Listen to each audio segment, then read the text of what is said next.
Governor Abbott, it's great to be with you this afternoon. Thank you so much for taking time to talk with us about the new Transportation Forum. As you know, this is the 15th Transportation Forum for the Texas Department of Transportation.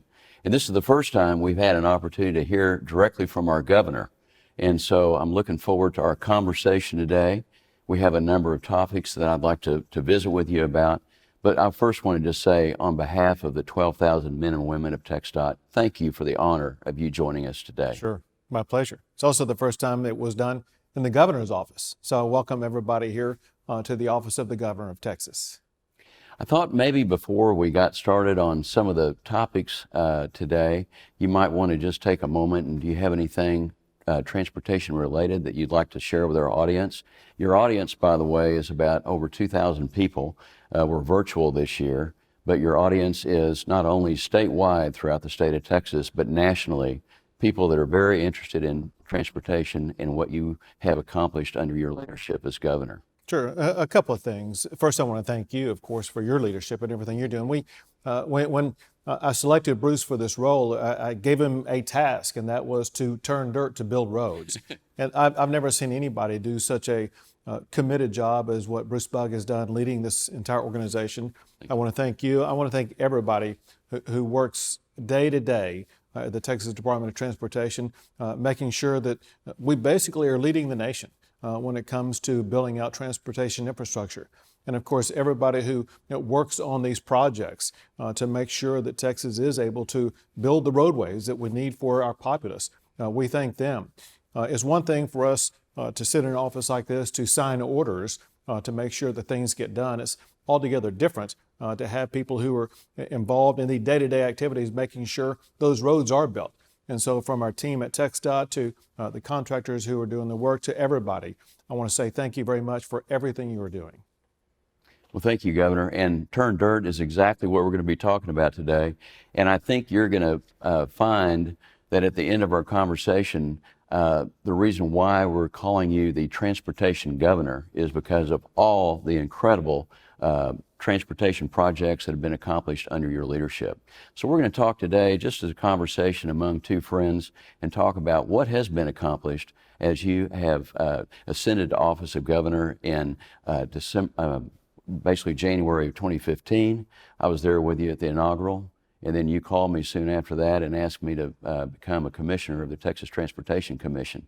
You'll remember I told you at the time, Governor, I don't really know that much about transportation besides getting stuck behind, the wheel of my car in traffic. And you said that's all you need to know. Exactly right. And under your leadership, of course, on the ballot in November of 2014 was Proposition 1.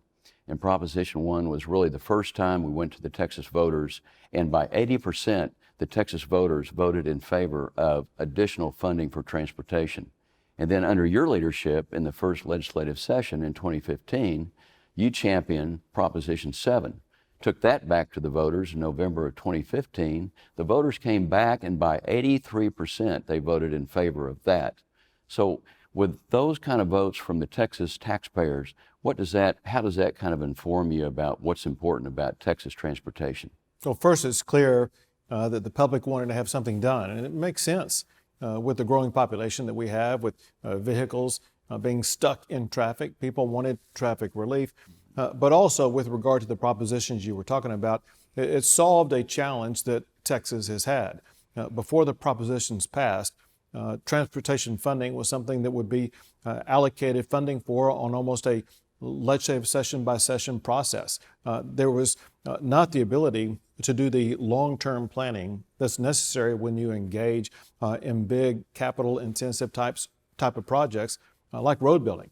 Now we have ongoing flows of funds that are dedicated to building roads so that the state of Texas and the people of Texas know that those funds are going to be there for a long time to take care of our transportation program. There may not be another state in the United States that has such long-term dedicated funding to make sure that Texas will be able to build the transportation infrastructure that we need. I'll add this, and that is that states are viewed based upon different criteria about how they stack up with regard to being good for economic development. One is things like low taxes, low regulations, things like that. But another is infrastructure. And because of what we've been able to do the past couple of years, Texas is going up the ranks in the infrastructure rankings. And it's in part because we have this dedicated fund that you're able to use and others are able to use to make sure that we are building the roads that are needed to make sure that our residents can get around, our businesses have the transportation infrastructure that's needed to conduct commerce. And so this has been fantastic for Texas. Good. And that kind of leads me to you're the champion of economic development as well. And when you are in those closed door discussions with, say, Tesla and Hewlett Packard and all these companies that you're bringing to the state of Texas for relocations of their corporate headquarters, how often does transportation come up in those conversations, and how can transportation play a role in you being able to close deals with all those companies? It's critically important. And to put in context for your viewers, there actually is an award given each year to the state that ranks #1 in the United States for economic development. It's called the Governor's Cup. It's a big trophy about this tall. Every year that I've been governor, we have won the Governor's Cup, being ranked the #1 state in the United States for economic development. And there are a lot of different criteria that go into that as businesses are looking where they want to move to and where they want to expand. One of the components is a good quality workforce. Two is a low tax environment, a low regulatory environment. But you have to have a good quality of life. And one thing that is causing some businesses to leave other regions is a poor quality of life. And a component of poor quality of life is a poor transportation infrastructure. That's what is seen in some places like in California, in New York, and Illinois, New Jersey, some other places. And with what we're doing here in the state of Texas, by building out roads the way we are, it makes it so much easier for people to get around. And very importantly, it's so much easier and less costly for commercial businesses to move products from one location to another. And so having good transportation infrastructure is essential. And I'll add one more thing that's very important. Whether it be transporting goods from the Permian Basin or transporting goods around the coastal region. The coastal-based infrastructure in Texas is so incredibly important, whether it be the coast on the Gulf Coast, exporting from there, or the largest inland port in the United States, which is Laredo, Texas on I-35, which is very important. So everything we're doing for transportation infrastructure feeds into keeping Texas #1 in the nation for economic development. Good. I'd like to return to what you made the point about the funding streams being so essential, and it's absolutely the lifeblood of transportation.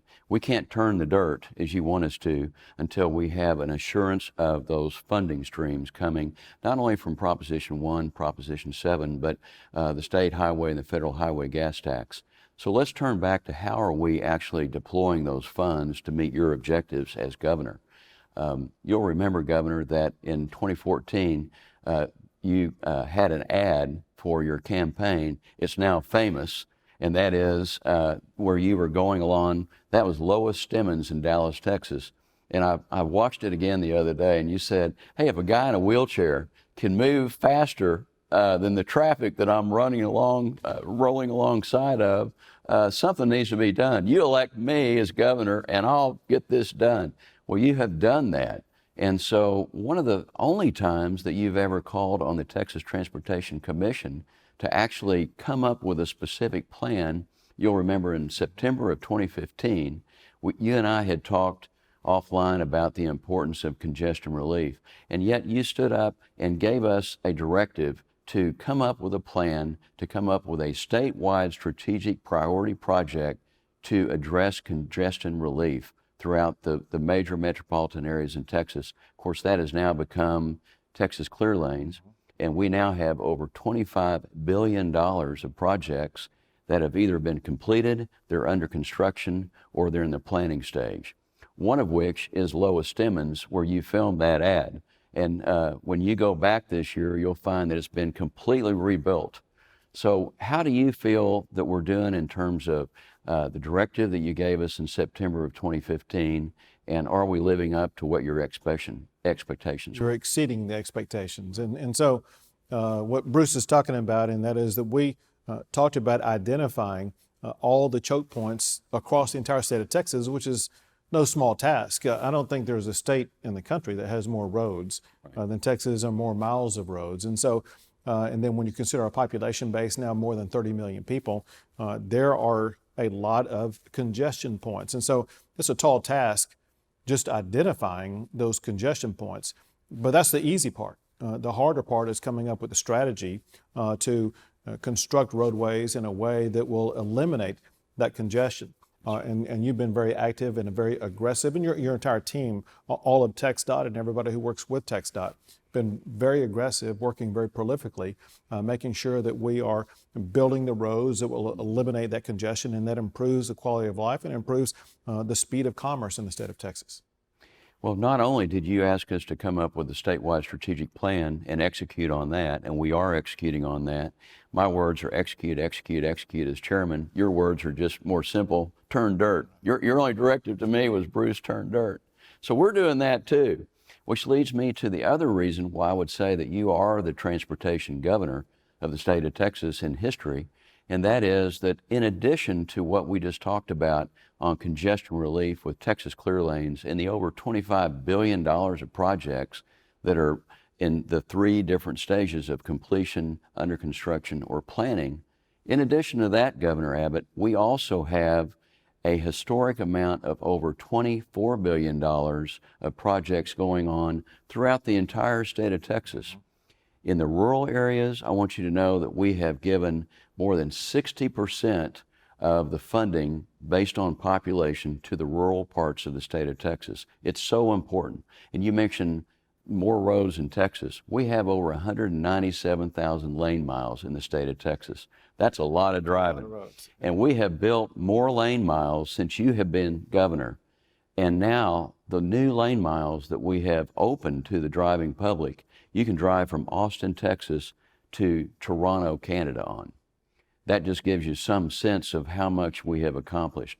But that's not all. We're also going into the metropolitan areas, and we're going into the urban areas. So we have $24 billion of projects under construction in real time in the state of Texas because you are our governor and your leadership. And it goes back to those funding streams that as leader, you have assured us of those funding streams. So we have all these projects now that are helping Texans in their daily lives, of getting moms to the soccer games, and you and I go to work, and all the things that we need to promote this economic development of job creation and the exploding economy under your leadership as governor.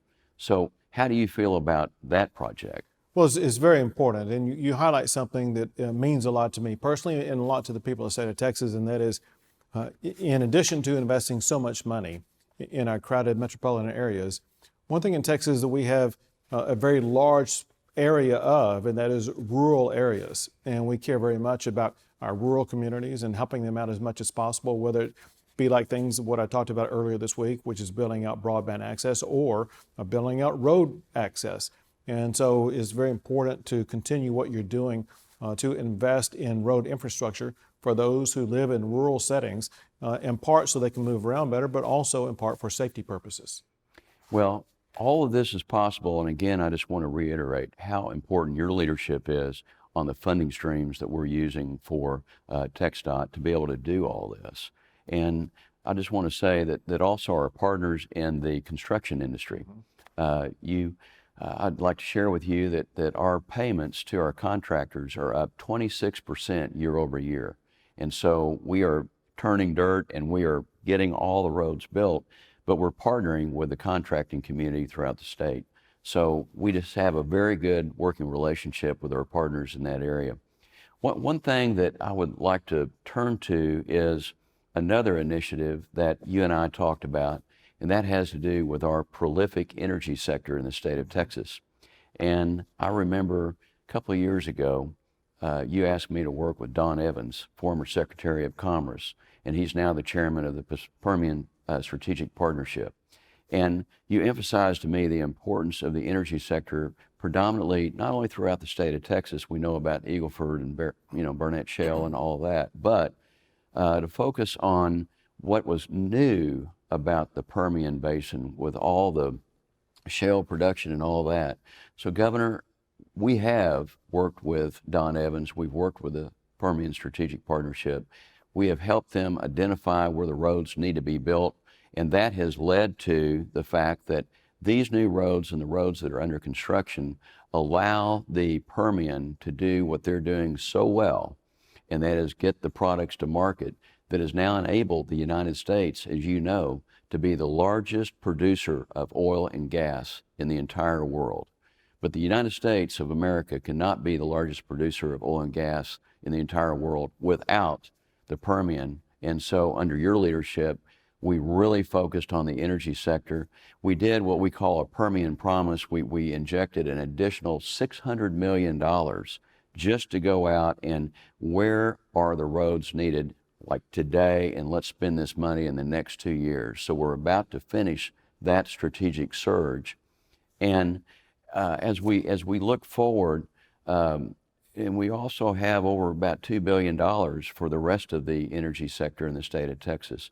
Do you feel like we're doing enough for the energy sector, and like your thoughts on that? Yeah, most importantly, the people in the regions think you're doing a great job. I was in Midland last week, and one thing that was brought up by leaders in the region is their praise for you and the job that the Texas Department of Transportation is doing to build the road infrastructure that's so much needed in the Permian Basin.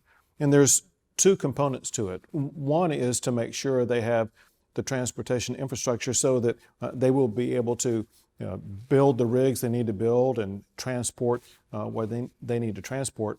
Another component, whether it be in the Permian Basin or the Eagle Ford Shale or other regions of the state of Texas, is that because of the types of vehicles that are on the roads, it leads to sometimes some unsafe conditions based upon the old roads that are there.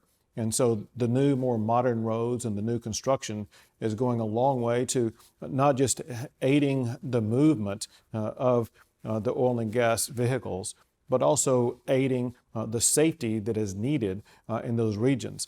There were a large number of vehicle accidents in the Permian Basin region, and by what we are doing, by building more and better and safer roads, is leading to a reduction in vehicle accidents, and hence it is leading to greater safety on the roads in those regions.